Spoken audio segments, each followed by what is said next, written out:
भोग क्यों लगाया जाता है ठाकुर जी? दो कारण हैं, दोनों सुनिएगा बहुत ध्यान से। पहला कारण भोग लगाने का, जो सामग्री हमने बनाई है उस सामग्री में कई अदृश्य दोष हैं। जैसे कि खेत में जहां पर जिसने भी जुताई बुवाई करी उसका मन कैसा था पता नहीं, उसने किस भाव से इनको बोया। दूसरी बात, वो जहां से भी बीज लाया वो पैसा कहां से लेके आया, कुछ गलत काम करके तो नहीं किया। इन सब का प्रभाव हमारे मन पे होता है, हमको पता नहीं चलता लेकिन होता है। हमारे मन में विचलित होना, हमारे मन का बुद्धि का विचलित होना, इन सबके पीछे कारण अन्न में ही है। तो जहां से गेहूं आया, सब्जी आई, वो खेत कैसा रहा होगा, वो व्यक्ति जिसने इनको उगाया वो कैसा रहा होगा, उसके मन के भाव कैसे रहे होंगे जिस समय उसने ये बोया होगा। इसलिए उनमें कई सारे अदृश्य दोष होते हैं। जब हम उसको बनाते हैं, बना करके तैयार करते हैं, तब ठाकुर जी के सामने उसको प्रस्तुत करते हैं, पर्दा करके हम चले जाते हैं। ठाकुर जी फिर उसमें जितने दोष होते हैं उन दोषों को समाप्त कर देते हैं और समाप्त करके हमारे भोजन के योग्य उसको बना देते हैं। फिर हम लोग उसको स्वीकार करते हैं, पाते हैं, तो हमारा मन बुद्धि सबकी रक्षा होती है, इनमें विकार उत्पन्न नहीं होते। तो पहला कारण भोग इसलिए लगाया जाता है। दूसरा कारण भोग क्यों लगाया जाता है? पृथ्वी पर एक राजा हुए थे, उन राजा का नाम था बैन। क्या नाम था? तो उन्होंने सब बैन कर दिया था।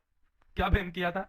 मंदिर कोई नहीं जाएगा, हवन कोई नहीं करेगा, पूजा कोई नहीं करेगा, घर में मंदिर पाठ पूजा कोई नहीं करेगा, कुछ भी नहीं, सब लोग जो तुमको करना है मेरे लिए करो, भगवान नाम की कोई सत्ता नहीं होती। ऐसा भयानक राजा था वो मैन। तो महाराज यज्ञ होने बंद हो गए, भोग प्रसाद लगना बंद हो गया, सब कुछ बनना बंद हो गया। बस व्यक्ति भोजन बनाता खा लेता, भोजन बनाता खा लेता।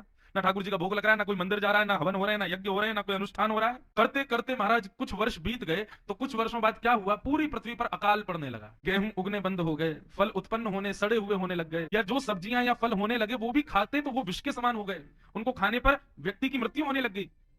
इतना भयानक समय आ गया कि महाराज शाकाहारी लोग तो जी ही नहीं सकते और मांसाहारी लोग भी नहीं जी पा रहे। क्यों? जो मांसाहार करते हैं वो लोग, जो जिस जिस जीव को वो खाते हैं वो जीव भी तो हरी सब्जी खाता है, हरी सब्जी उसको ही खाने योग्य नहीं बची तो वो कहां से खाए। तो इस प्रकार पूरी पृथ्वी पर अकाल पड़ गया। अकाल जब पड़ा तो महाराज ऋषियों ने सोचा कि सब बैन की वजह से हुआ है और बैन को मार दिया। आगे कथा आती है, मैं पहले ही सुना दे रहा हूं। तो बैन के शरीर का घर्षण किया तो बैन के शरीर से भगवान पृथु का अवतार हुआ।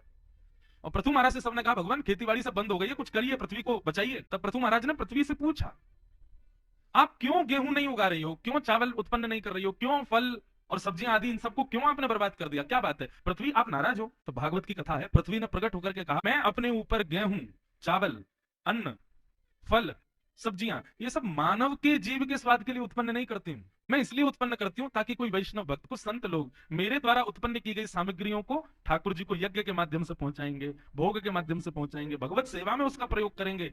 मेरे द्वारा उत्पन्न की गई सामग्री भगवत सेवा में जाएगी, इससे मुझे प्रसन्नता होती है, इसलिए मैं उत्पन्न करती हूँ। फिर भले ही उसके बाद मानव कितना भी कुछ पाए, मुझे कोई आपत्ति नहीं। लेकिन इस बैन राजा ने सब कुछ बंद करवा दिया, मेरे द्वारा उत्पन्न की जाने वाली एक भी सामग्री भगवान को नहीं पहुंचती थी, इसलिए मुझे क्रोध आया और मैंने अपनी समस्त वनस्पति विद्याओं को समाप्त कर दिया। इससे क्या सिद्ध हुआ? पृथ्वी भी अपने ऊपर किसी भी सामग्री को प्रकट करती है तो वो इसलिए करती है ताकि ठाकुर जी का उसके प्रति कोई कारण भोग लग सके, इसलिए भोग लगाना अति अनिवार्य है।